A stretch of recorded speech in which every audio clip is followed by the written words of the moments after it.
Hello students, today we have to see the next point, conditions for obtaining well-defined and steady interference pattern. Two sources of light should be coherent. This is the first condition. तर विद्यार्थी मित्रांनो, आज आपण जो point पाहणार आहोत त्याच्यामध्ये conditions for obtaining well defined steady interference pattern हा पॉइंट पाहणार आहोत. तर यंग्स डबल स्लिट एक्सपेरिमेंट मध्ये आपण पाहिलेले आहे इंटरफेरन्स पॅटर्न मिळण्यासाठी आपल्याला दोन सोर्सेसची गरज असते. तर हे दोन सोर्सेस नेमके कसे असले पाहिजेत, त्या दोन सोर्सेसनी कोणत्या कंडिशन सॅटिस्फाय केल्या पाहिजेत ते आपल्याला या पॉइंट मध्ये पाहिजे आहे. तर पहिली कंडिशन आहे, the two sources of light should be coherent. लाईटचे दोन सोर्सेस जे आहेत ते कसे असले पाहिजेत, कोहेरंट असले पाहिजेत. मग आता this is the essential condition for getting sustained interference pattern. तर एकदम टिकाऊ असा इंटरफेरन्स पॅटर्न की ज्याच्यामध्ये ब्राईट आणि डार्क फ्रिंजेस आपल्याला कंटिन्युअसली दिसतील, असा इंटरफेरन्स पॅटर्न मिळण्यासाठी ही कंडिशन ही इसेन्शियल किंवा गरजेची आहे. कोणती? The two sources of light should be coherent. आता दोन सोर्सेसना कोहेरंट सोर्सेस कधी म्हणणार आपण? बघा, याचे डेफिनेशन आपण पाहिलेले आहे. The two sources of light which emit light waves of same frequency having a constant phase difference independent of time are called coherent sources. कोणत्या सोर्सेसना कोहेरंट सोर्सेस म्हणायचे? तर जे सोर्सेस ह्या एकसारख्या फ्रिक्वेन्सीच्या वेव्हज एमिट करतात, एकाच फ्रिक्वेन्सीच्या वेव्हज ते काय करतील, एमिट करतील, आणि स्क्रीनवरील कोणत्याही पॉइंटच्या ठिकाणी, एखाद्या पॉइंटच्या ठिकाणी त्या दोन सोर्सेस पासून येणाऱ्या वेव्हज मधील जो फेज डिफरन्स आहे तो नेहमीच कॉन्स्टंट राहील. मग अशा प्रकारचे जे दोन सोर्सेस आहेत त्यांना कोहेरंट सोर्सेस असे म्हणतात. Two sources are said to be coherent if they emit light waves of same frequency and having a constant phase difference independent of time at a particular point. आता what will happen if these two sources are not coherent? हे दोन sources जर coherent नसतील तर काय होईल?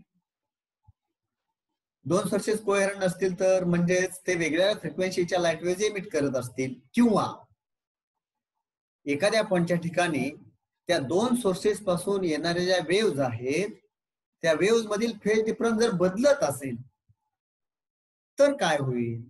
तर जर एका क्षणाला तिथे वेव्हज फेज मध्ये येत असतील, कन्स्ट्रक्टिव्ह इंटरफेरन्स निर्माण होईल. नेक्स्ट मोमेंटला जर तिथे वेव्हज आउट ऑफ फेज येत असतील, फेज चेंज झाल्यामुळे, फेज डिफरन्स चेंज झाल्यामुळे, तर तिथे डिस्ट्रक्टिव्ह इंटरफेरन्स निर्माण होईल. तर अशा प्रकारे कन्स्ट्रक्टिव्ह इंटरफेरन्स, डिस्ट्रक्टिव्ह इंटरफेरन्स असे एकाच ठिकाणी निर्माण होतील. बघा, if the phases and phase difference vary with time, the positions of the maxima and minima will also change with time and interference pattern will not be steady. तर मॅक्झिमाच्या आणि मिनिमाच्या position ज्या आहेत, म्हणजे ब्राईट फ्रिंजेस आणि dark fringes यांच्या position ह्या स्थिर असणार नाहीत, त्या बदलतील. वेळ टाइम बदलेल तसा त्या मॅक्झिमा, मिनिमा म्हणजेच ब्राईट फ्रिंजेस आणि डार्क फ्रिंजेस म्हणजेच कन्स्ट्रक्टिव्ह इंटरफेरन्स आणि डिस्ट्रक्टिव्ह इंटरफेरन्सच्या पोझिशन्स चेंज होतील, आणि त्यामुळे इंटरफेरन्स पॅटर्न हा स्टेडी मिळणार नाही. For this reason it is preferred that the two secondary sources in the interference experiment are derived from a single original source. आणि म्हणून मग काय केलेले असते, ज्या ठिकाणी आपल्याला इंटरफेरन्स पॅटर्न मिळवण्याचा एक्सपेरिमेंट आहे त्या एक्सपेरिमेंट मध्ये दोन सोर्सेस जे आहेत हे दोन सोर्सेस हे अशा प्रकारे एकाच ओरिजिनल सोर्स पासून मिळवलेले असतात. की जेणेकरून एकाच फ्रिक्वेन्सीच्या आणि कॉन्स्टंट फेज असणाऱ्या वेव्स त्यांच्यापासून निर्माण होतील. Next condition, what was the first condition? The two sources of light should be coherent.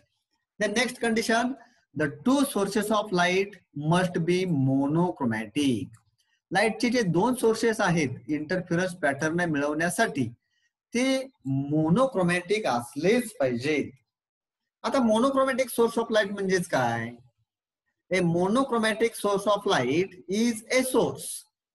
A monochromatic source of light is a source which emits light waves of only one wavelength. तर monochromatic source म्हणजे असा एक source की जो एकाच वेव्हलेंथच्या light waves काय करतो, emit करतो. अशा सोर्सला आपण मोनोक्रोमॅटिक सोर्स असे म्हणणार. When light sources are not monochromatic, when sources are not monochromatic, then they emit light waves of more than one wavelength. मग हे सोर्सेस जर मोनोक्रोमॅटिक नसतील तर काय होईल मग?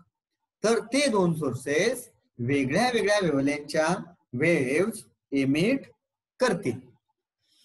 There may be constructive interference. There may be constructive interference at one point due to one wavelength and destructive interference at the same point due to another wavelength. तर याचा परिणाम काय होईल सांगा? जर एका विशिष्ट रंगाच्या लाईटने जर एखाद्या ठिकाणी कंस्ट्रक्टिव्ह इंटरफिरन्स निर्माण केला म्हणजे ब्राईट पॉइंट निर्माण केला तर त्याच वेळी काय होईल? दुसऱ्या रंगाची लाईट आहे ती दुसऱ्या रंगाच्या वेव्हलेंथची जी लाईट आहे म्हणजे दुसऱ्या वेव्हलेंथची जी लाईट आहे ती काय करेल? त्याच ठिकाणी डिस्ट्रक्टिव्ह इंटरफिरन्स निर्माण करेल.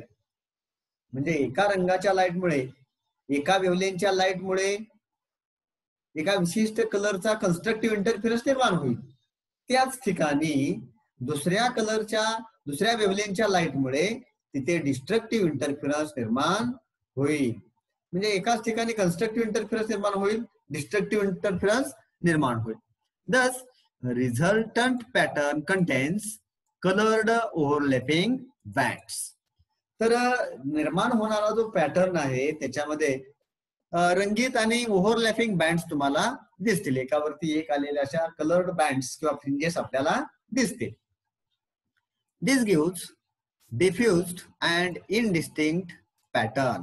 तर याच्यामुळे आपल्याला असा डिफ्युज्ड आणि इनडिस्टिंक्ट म्हणजे अस्पष्ट असा पॅटर्न दिसेल. Next condition, the two interfering waves must have same amplitude. तर इथून निघणाऱ्या ज्या वेव्स आहेत त्या दोन सोर्सेस पासून निघणाऱ्या वेव्हचे एम्प्लिट्यूड सेम असले पाहिजे. Two interfering waves must have same amplitude. Only if amplitudes are equal, intensity of dark fringes, that is the destructive interference, is 0 and the contrast between the bright and dark fringes will be maximum. तर पहिली condition काय होती? Two sources of light should be coherent. दुसरी condition, two sources of light must be monochromatic. आणि तिसरी condition काय आहे? Two interfering waves must have same amplitude. जर एम्प्लिट्यूड सेम नसेल तर काय होईल सांगा? तर आपल्याला माहित आहे जर दोन वेव्ह सुपरपोज होत असतील आणि त्यांच्यामुळे जर कन्स्ट्रक्टिव्ह इंटरफिरन्स निर्माण होत असेल तर त्या ठिकाणचे रिझल्टंट एम्प्लिट्यूड जे आहे ते दोन्ही वेव्हच्या एम्प्लिट्यूडच्या बेरजे इतके असते. आता दोन्हींची एम्प्लिट्यूड सारखीच आहेत असे आपण म्हणूया. पहिल्या वेव्हची एम्प्लिट्यूड ए आहे, दुसऱ्या वेव्हची एम्प्लिट्यूड ए आहे. ए प्लस ए बरोबर काय होईल? 2a. म्हणजे या ठिकाणी मॅक्झिमम एम्प्लिट्यूड असेल. आणि आपल्याला माहित आहे लाईटची इंटेन्सिटी ही एम्प्लिट्यूडच्या स्क्वेअरच्या प्रमाणात असते. म्हणजे या ठिकाणी लाईटची इंटेन्सिटी किती असेल? 4a². म्हणजे एका वेव्हच्या चौपट. इंटेन्सिटी इतके असेल हे मागे आपण पाहिलेले आहे. तर या ठिकाणची इंटेन्सिटी जास्त असेल असं आपण म्हणूया. या ठिकाणी ब्राईट फ्रिंज तयार होईल. But suppose waves arriving at a point, समजा हा एक पॉइंट आहे म्हणूया आपण इथला, आणि इथे येणाऱ्या वेव्स ह्या अशा प्रकारे आउट ऑफ फेज मध्ये येत असतील दोन सोर्सेस पासून. Waves are coming at this point in suppose out of phase, then there will be destructive interference. इथे काय निर्माण होईल? डिस्ट्रक्टिव्ह इंटरफिरन्स निर्माण होईल. आणि जेव्हा वेव्स आउट ऑफ फेज मध्ये येतात तेव्हा पार्टिकलची जी एम्प्लिट्यूड आहे ते एम्प्लिट्यूड किती असते? 0 असते. म्हणजे एम्प्लिट्यूड किती असणार? 0 का? तर amplitude R is equal to A minus A minus A असे ते एम्प्लिट्यूड असणार, म्हणजे 0. आणि एम्प्लिट्यूड जर 0 असेल तर त्या ठिकाणी मग कंप्लीट डार्कनेस निर्माण होईल. पण जर ही एम्प्लिट्यूड्स जर सेम नसतील, एम्प्लिट्यूड सेम नसतील, ह्याची एम्प्लिट्यूड A1 आहे, याची एम्प्लिट्यूड A2 असेल, तर मग इथे काय होणार? A1 plus A2. कन्स्ट्रक्टिव्ह इंटरफिरन्सच्या वेळी एम्प्लिट्यूड A1 प्लस A2 होईल, तो ब्राईट पॉइंट तयार होईल. पण डिस्ट्रक्टिव्ह इंटरफिरन्सच्या वेळी हे काय होईल? A1 minus A2. समजा A 4 असेल आणि A1 4 असेल आणि A2 3 असेल समजा म्हणूया आपण, तर रिझल्टंट एम्प्लिट्यूड किती होईल? Resultant amplitude 1. म्हणजे या ठिकाणी कंप्लीट डार्कनेस तयार होणार नाही. म्हणजे if amplitudes are not same, then what will happen? Interference pattern will consist of dark and less dark points, and we cannot distinguish the dark and bright fringes. आपल्याला dark आणि bright fringes दिसणार नाहीत. आणि जर हे जर same असतील, if amplitudes are same, then we can clearly distinguish the bright and dark fringes. Thus what happens there? If amplitudes are equal, intensity of dark fringe is 0. Intensity of dark fringes is 0, and contrast between bright and dark fringes will be maximum.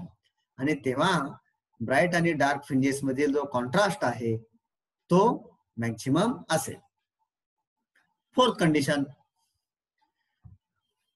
the separation between two slits must be small.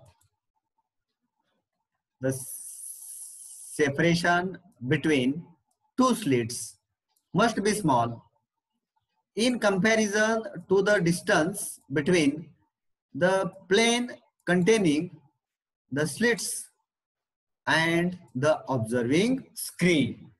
तर इथे काय म्हटलेले आहे? Separation between two slits, दोन slit मधील separation. आता ह्या दोन स्लिट मधील सेपरेशन किती आहे? इथे ही एक स्लिट आहे, इथे ही दुसरी स्लिट आहे, आणि यांच्यामधील सेपरेशन स्मॉल डी इतकी आहे. This separation is small d. This separation between two slits must be small. It should be small. Then what? In comparison to the distance between the plane containing the two slits. या दोन slit मधील जे plain आहे ते म्हणजे हे plane. Distance between the plane containing two slit, दोन slit ज्या प्लेन मध्ये आहे ते plane, and the observing screen. हे ऑब्झर्विंग स्क्रीन आहे, म्हणजे ह्यांच्यामध्ये डिस्टन्स किती आहे? डी आहे. तर हे डिस्टन्स डी. तर हे डिस्टन्स आहे small D should be very small as compared with the capital D. Distance between two slits should be small as compared with distance containing the two slits, distance between the planes containing the two slits and observing screen. Observing screen आणि दोन slit असणाऱ्या plain मधील हे जे distance आहे capital D पेक्षा small D हे कमी असले पाहिजे. This is necessary as only in this case the width of fringes will be sufficiently large and to be measurable, and the fringes are well separated and can be clearly seen. तर इथे आपण पाहिलेले आहे जे fringe width आहे, तर त्या fringe विड्थचे सूत्र आपण असे पाहिलेले आहे. Fringe width W is equal to lambda into capital D divided by small d.